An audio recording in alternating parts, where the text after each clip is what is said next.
What if I told you that you don't need to remember everything at once? This is day 12 of learning Japanese from zero, and today I will try to convince you that you don't need to remember everything at once. And I think that this is something that it took me most to change since I started learning and understanding how the brain learns. Because when I was at uni, I remember that I would have very long sessions in which I would try to understand things, remember everything, and I was drilling the subject. And then I would not come back to it for several weeks, sometimes months, and of course I would not remember things, because that's not how the brain works. Because in reality, what happens is that when we are encountered with a new topic, the brain needs to process the information, needs to understand the information, and make the necessary connections between different concepts in order to store it in our brain correctly. So now I'm trying to apply it to learning Japanese.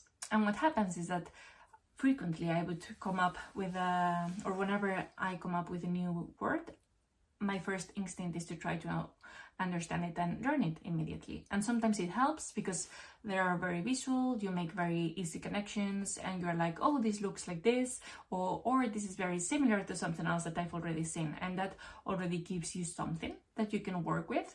But other times you look at the word and you're like, what is this? It makes no sense. How am I going to be able to remember this?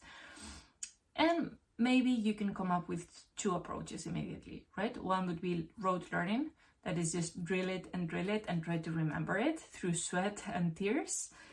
Another approach would be like, okay, let's try to break it down into as many parts as possible and understand everything.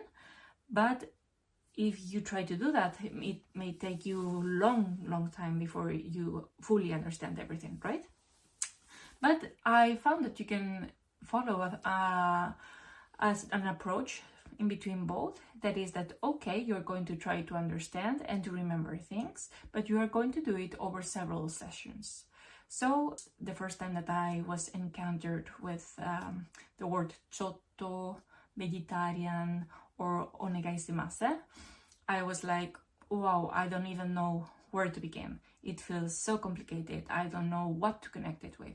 So I started with the most simple approach that I could imagine. That is like, okay, how many kanas or how many elements does this word have? Okay, this number.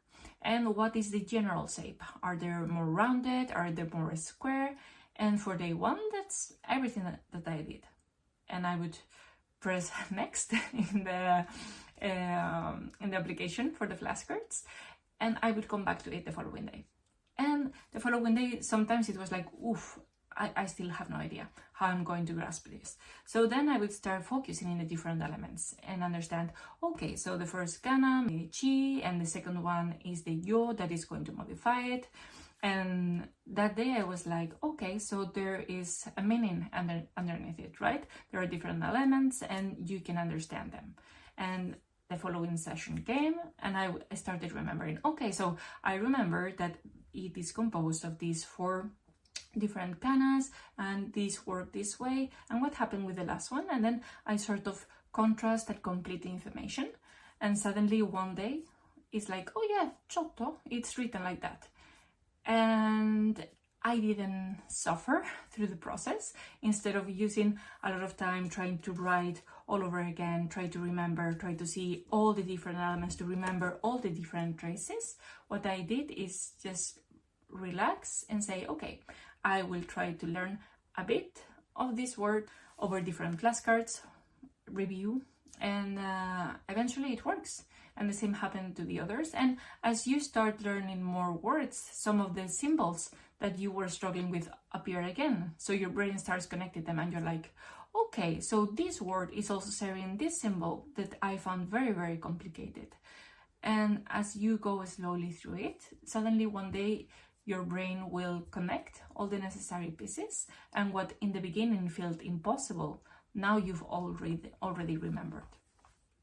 So I think that is the main takeaway, that you need to trust the process, and we tend to overestimate how much we can learn in a single study session, and we underestimate how much we can learn with just a very few minutes spread over several learning sessions. See you tomorrow to test more strategies and find out what really makes a difference.